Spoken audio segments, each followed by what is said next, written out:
Let's talk about music. I did an opera production in 2020. I was the last conductor that conducted in the Opera Australia before the shutdown. And after this amazing experience of Faust, the Opera Australia offered me this stunning production of Aida by Giuseppe Verdi.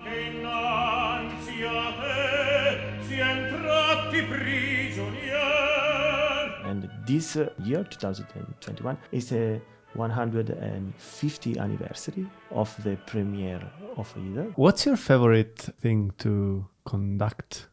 Each time, the opera that I'm conducting for me is the best piece, because I try to be completely involved into this.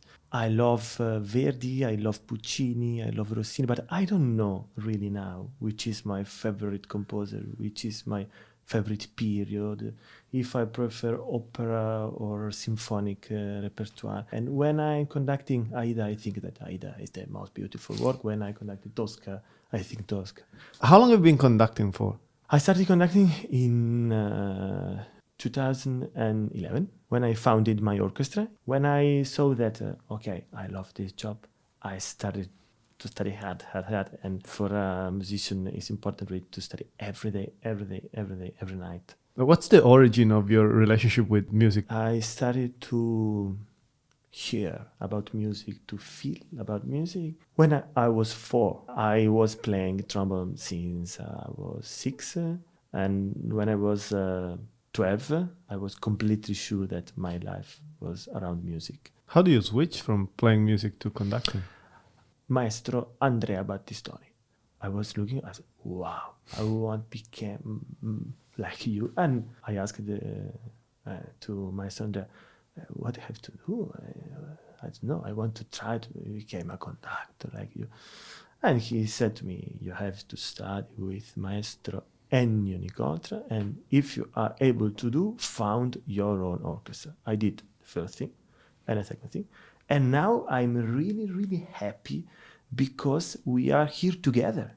He's conducting Attila and I'm conducting Aida, and we are sharing the same position now. I have a friend in Italy who is a conductor, but his background is classic guitar. He was talking about himself, but his point was, to some degree, I feel we are all a little bit autistic. I think the point was that there is a deep connection between music and numbers and mathematics. That's a hard question. I love math. I think that music is based completely on math. You have to know, but you don't have to feel this. If you feel the music as math, in my opinion, you can be a great conductor, because your way to conduct is too analytic. You have to know everything, but when you are on the stage, math doesn't exist, and music is only feeling. I love to conduct around the world, but my other big passion is to work with children, to work inside schools, and to promote classical music. And for example, when I have to explain what is harmony, what is a minor chord, what is a minor chord, what is a seventh chord, we can explain in different methods, no? But the feeling is the answer. The harmony is the feeling. Music, you have to feel. You have to. Maybe autistic is to. That was just like a joke. Yes, it's like a joke, but every joke has something true. No? Some level of, some degree of. I think that a conductor has to know quite everything.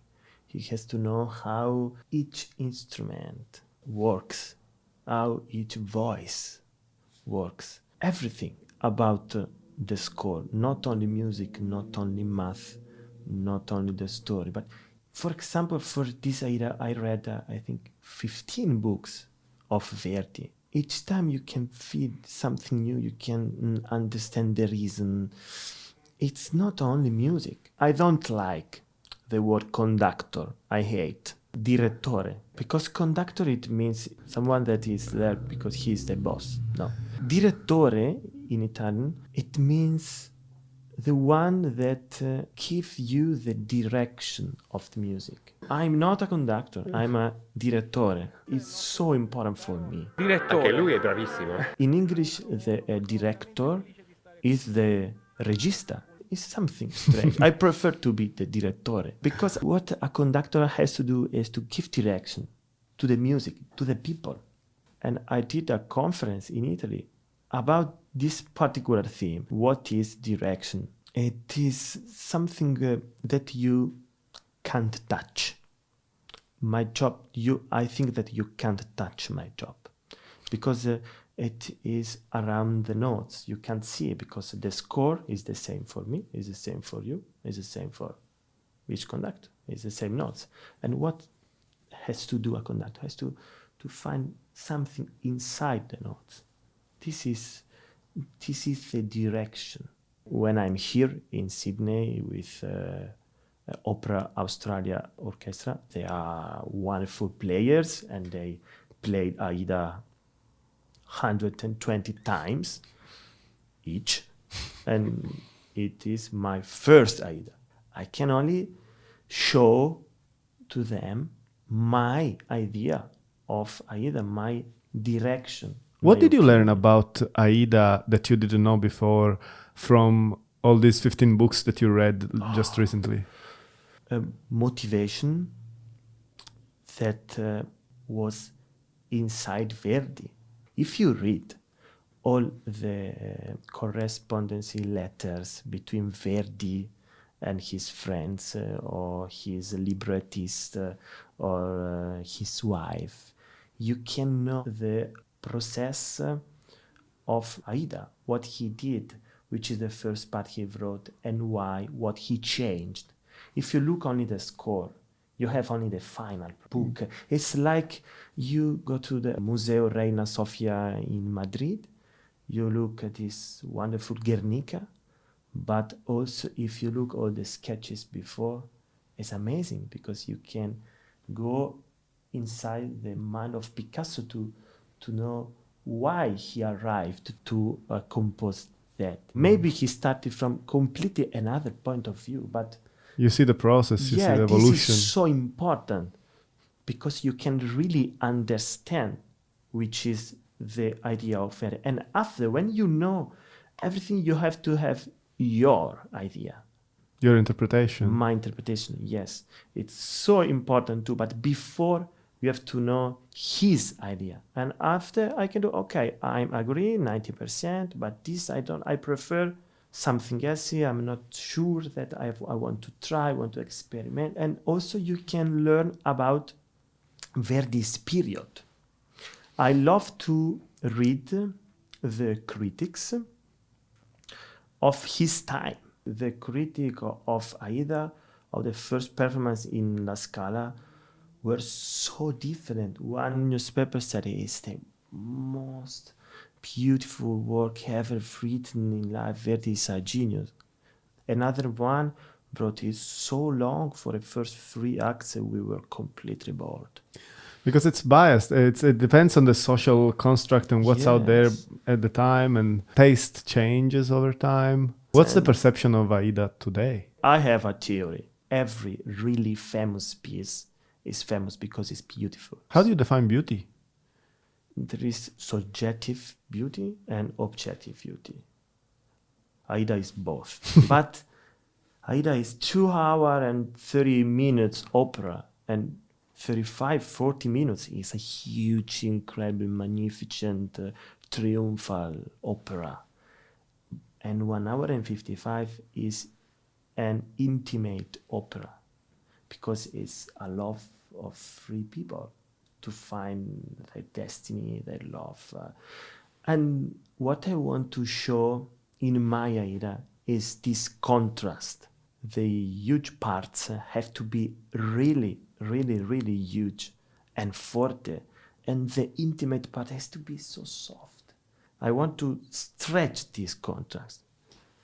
This is my goal, but it's not easy. Do you also compose music? No, That's a strong no. that's a strong no. I'm only an interpreter. Okay, why is that? I love to conduct new pieces, but I'm an interpreter and I love to do that. I love to discover something that the composer doesn't know. This is my goal. I see, and the composer said, oh, really? Nice, nice idea. This is my goal. I'm an interpreter, I'm not a composer, but I love contemporary compositions. Each piece, it has been contemporary. Each piece, also Beethoven Fifth, was contemporary At some point, yes. at the first time. Yes. I'm trying to do many things to give the opportunity to kids to know music, because I had a great opportunity to know music, and music saves lives. For example, in Venezuela, with this amazing project of Maestro Antonio Abreu, with this Venezuelan youth orchestra, the Simon Bolivar Orchestra, children on the street, poor, they had the chance to play an instrument. My generation, with many and many and many and many exceptions, of course, is not a curious generation.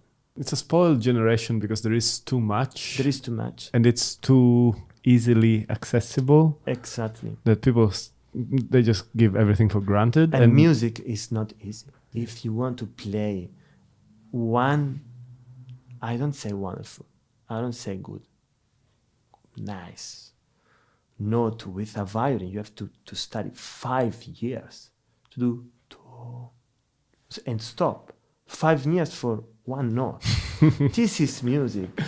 But a musician has inside the power to listen. This is for me so important. Not music for music, but music for life.